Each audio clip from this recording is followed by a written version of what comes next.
All right, we've got an interesting one today. So this is Roger Zelazny's "To Die in Italbar." I picked this up at a used shop for like $3. I was like, oh, it's super cheap. First time in paperback. I'm like, wow, an original, not hardback, but like the first edition of the paperback from 1971. It's got this like freaky art on it with like looks like a girl from The Corpse Bride or yeah, The Corpse Bride, is that what it's called? Like that Nightmare Before Christmas puppet style. Anyways, and it's also got another image in here. This one, which I hope you can see, is like just quintessential 1970s sci-fi fantasy.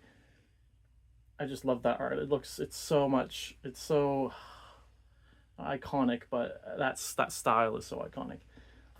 Anyway, so I picked this up. I've heard of Roger Zelazny. He's supposed to be a really good author. So I'm like, oh, cool. To Die in Italbar. I never heard of this one. Pick this one up.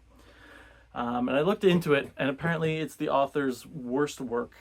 He, in fact, the author himself hates it and says like he just did it to fill a contract to make money, and he regrets it.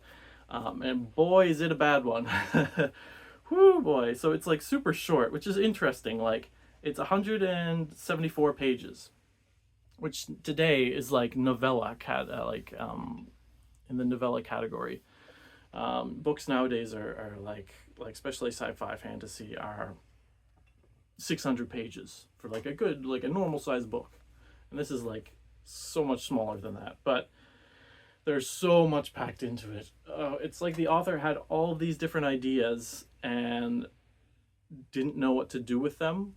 It's like, you know how authors will take different storylines and different ideas as threads and weave them all together to a tapestry. This one, he took a bunch of threads and sort of threw them on the pages, and some of them were long and went to the end, and some of them are short and went nowhere, and there's no interconnection, and it's just a mess. So I've got a lot of notes. So the first half of this book is about this guy H. His name's like Heidel von Hindenburg. I don't know what his name is. It doesn't matter. But he goes by the moniker H. The galaxy knows him as H. He's this geologist who's got a rock collection. I guess that's his like his character is that's what he is. What's the word? Like not his character growth or his anyways. So he goes around the universe healing people. He's like a healer. He has this ability to cure anyone around him. He can like absorb in their sickness and cure them of it. So that's what he does. He's like this great sort of a religious figure, but he doesn't really have a cult following. But he kind of does, but he doesn't. Anyways, and he's not super well known. It's a mess. Anyways, he also needs to meditate every like few days or something, or else his body will switch from absorbing diseases to spreading them and killing people. And when he meditates, he goes into this trance where he wakes up sort of in another world where everything's really blue, and there's like this woman that he talks to in this weird dreamlike state, and everything feels serene. And then he wakes up and he feels totally fine. He's totally healed, and he starts absorbing diseases and healing again. So there's this girl who's sick on this planet. Planet's called like Cleith or something, but the city slash town on the planet where the girl is called Italbar. So he's going there to cure this girl. And there's 9 people that agree to be his guides to take him there. And he's like, no, I don't need guides. And they're like, no, it's okay. You need it. You need guides. We'll get you there. He's like, no, please don't. It could be a danger to you because I could sometimes kill people.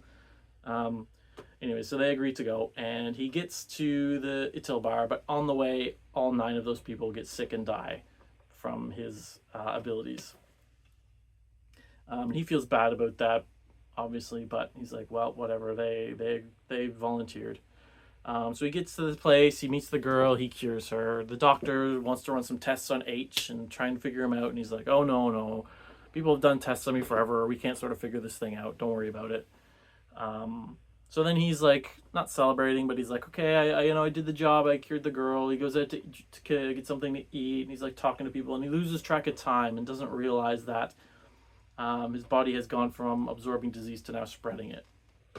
So he causes a minor pandemic in this city in Italbar, kills a few people. Nothing super major. I guess it's pretty big. It's big enough that he goes, has a trance, gets better, and then goes back to the city and sees like the warnings of, I guess, epidemic, not pandemic. Um, People notice him and are like, you did it, you spread the disease, which he did, but it was unintentional. And they try and lynch him. They like beat him up and stone him and kick him and whatnot. And then so he wakes up battered and bruised and like completely turns from being this like monk like healer to now he's like, I'm gonna kill them all. I'm gonna kill everyone. They're all gonna die. And he goes back to Italbar, and he's like, I'm gonna purposefully spread my disease for the first time. And it turns out everyone's already died there, so I guess it was a major epidemic. It's wiped out the city, and he's like, he's really bummed out. He's like, man, I wanted to kill them myself intentionally. Oh man, I just killed them unintentionally. So he's like totally gone from one extreme to the other for just because he got beat up a bit. Like, it's the worst characterization ever. Um, so so that's sort of the first half of the book is this character and sort of learning about him. And then there's another character mentioned, this doctor, which I can't even remember his name, but he's clinically dead. However, through like electricity or power or something, his neurons are being like powered so that his brain still works. But his heart's not beating, his lung, he doesn't breathe, he doesn't sleep, he doesn't eat. He's just like kind of a zombie, but he's still like his body's like cryogenically frozen, but he's still running through like electrical something. Again, this is 1971, so like there's some weird sci-fi tropes of that time, and I guess this is one of them. Anyways, so he lives in like either a spaceship or a space station, or he lives in space, doing research, trying to cure the disease that his body has that killed him, so that he can stop being a zombie living in space and actually like live and breathe and feel all over again. That's his sort of thing. So he's looking for H. He's searching for this H guy because he's like, oh, H is a big curer of diseases. If I can find H and study him, we can cure the disease and I can come back to whatever. So that guy's introduced and mentioned a few more times in the book, but that's it. That's the whole plot. That's the whole narrative with that guy. He's just a guy. He wants to find H. Does he ever find H? No. Does he ever cure himself? No. Does he ever do anything ever at all in the book? No. He's literally just introduced and then a few times mentioned that, oh, there's people looking for H that are working for this guy. That's it. So that's the first half of the book. And then the second half of the book, we were introduced to this sort of, I said subplot, side plot, main plot. I don't know what it is. There's this sort of war that had happened between this sort of coalition of planets and this league of planets. And when I say league, I mean the coalition is like one of the 7 leagues. So there's like sort of this big body of many planets, and then the small body of a few planets. And the one with a few planets also contains Earth. And before this book, there had been a war between the two, and the side with Earth had lost, obviously, because they were the underdog. They were much smaller, and Earth was totally destroyed, uninhabitable. And so there's this old general that was on the side of the Earth Coalition. It's not called that. Earth isn't that important. He still lives on Earth, and he's introduced as the last man on Earth. Because Earth is like super irradiated and like full of active volcanoes and crazy weather, and it's just like a barren wasteland. But he lives there because he's like very nostalgic and bitter and wants the old days back. And he's like introduced as he sometimes just like will casually press a button and launch a nuke to blow up a building in an abandoned city just for fun. His name's Malachar, which is like a cool 1970s sci-fi fantasy name. Sounds like a warlock, Malachar. Anyways, so he has this like alien who I always pictured as this like tiny monkey that hides in his hat, named Shind, who is telepathic. And Malachar and Shind speak telepathically, and Shind can detect other people around them and read their thoughts. And so this is Malachar and Shind. Uses Shind like a tool, but they're sort of a team. And it's introduced that there is another of Shin's species that is with Malachar that is dying of some disease or something, and Malachar is helping it, and that's why Shin is agreeing to help Malachar, because Shin's friend, this other alien, is being cured by Malachar, or looked after by Malachar. However, that's never mentioned again, this other creature. It's mentioned that, well, we're delaying the inevitable, but this creature will still eventually die. But Shin's like, well, you're helping out, so I'll stick with you.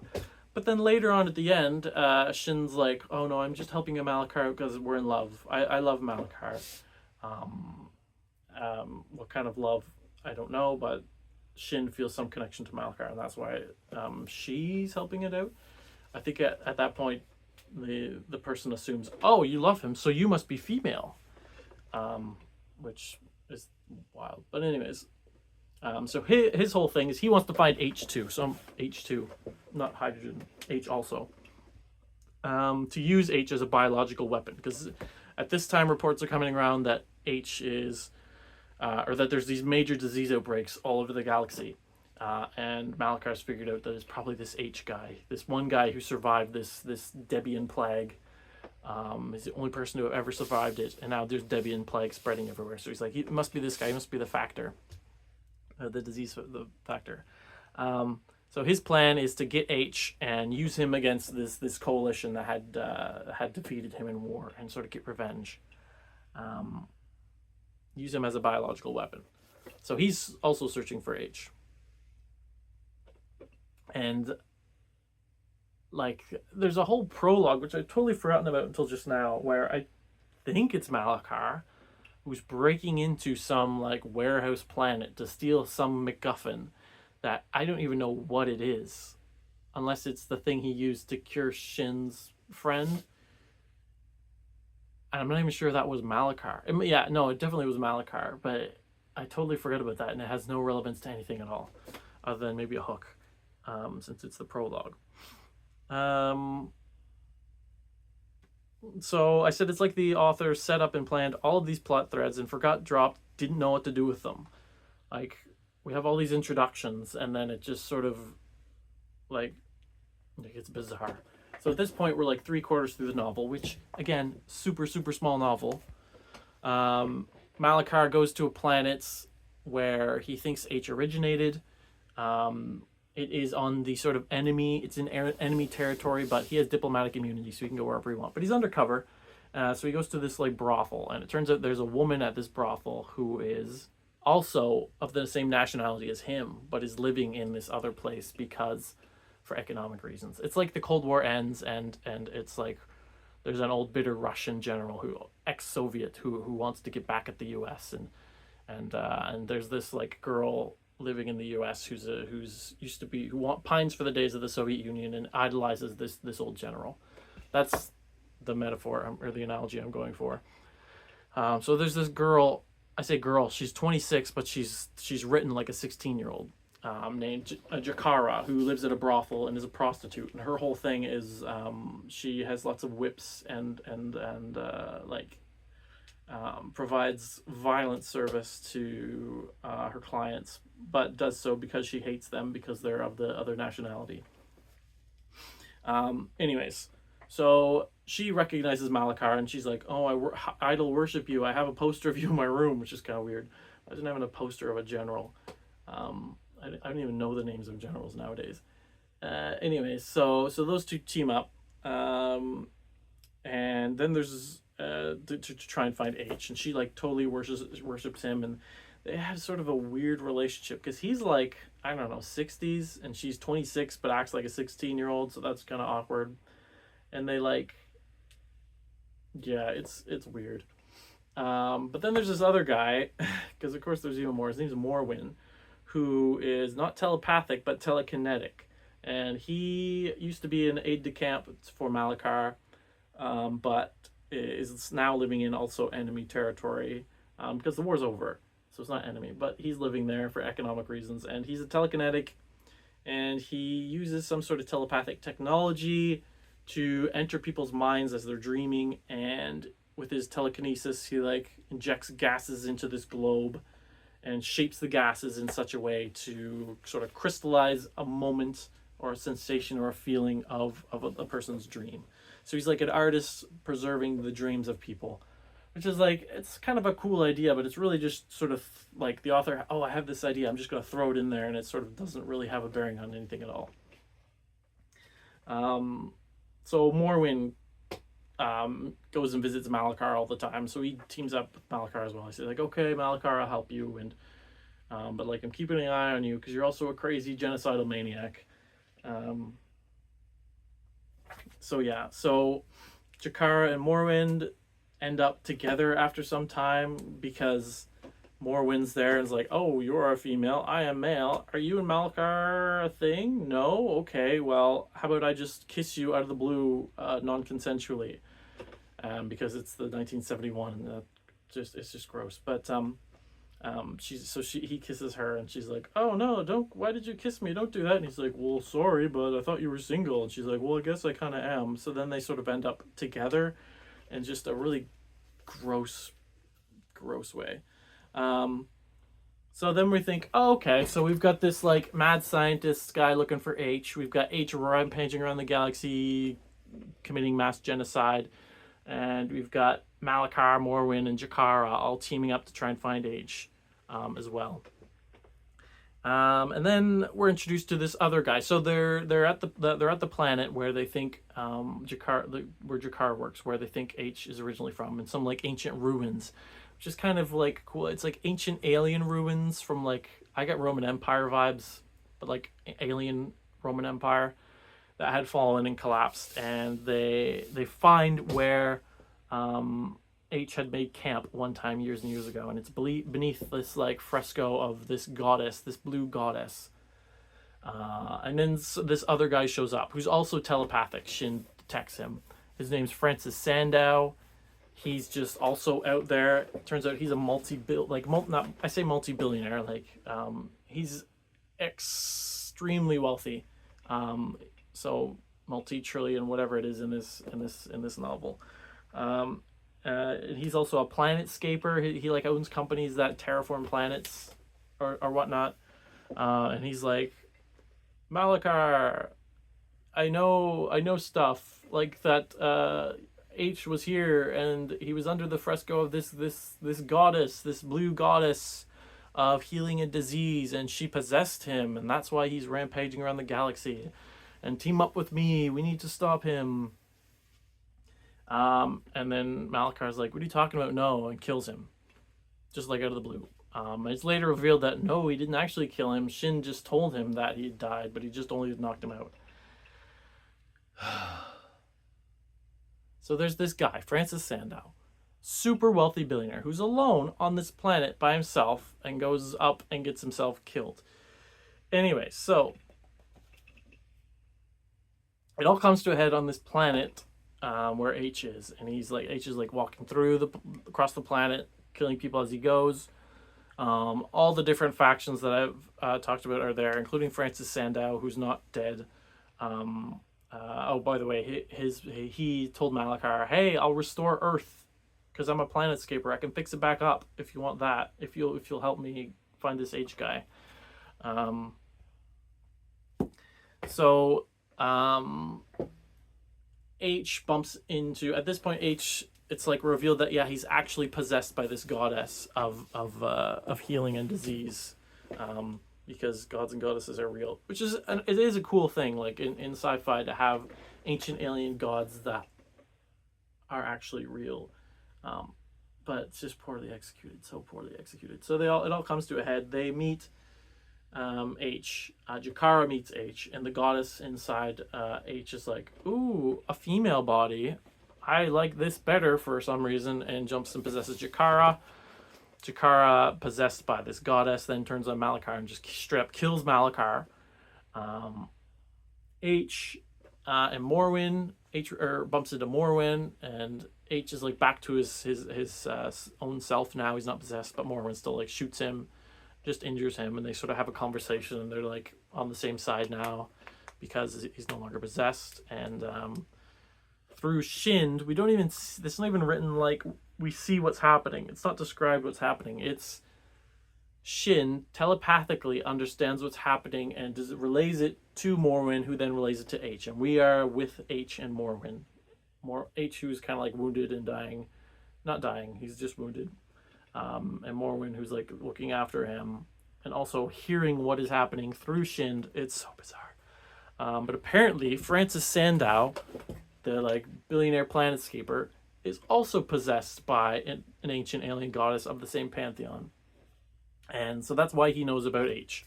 And that's why he's trying to find H, is because he's possessed by this god who's like, hey, goddess of healing and disease, whatever her name was, Maya something.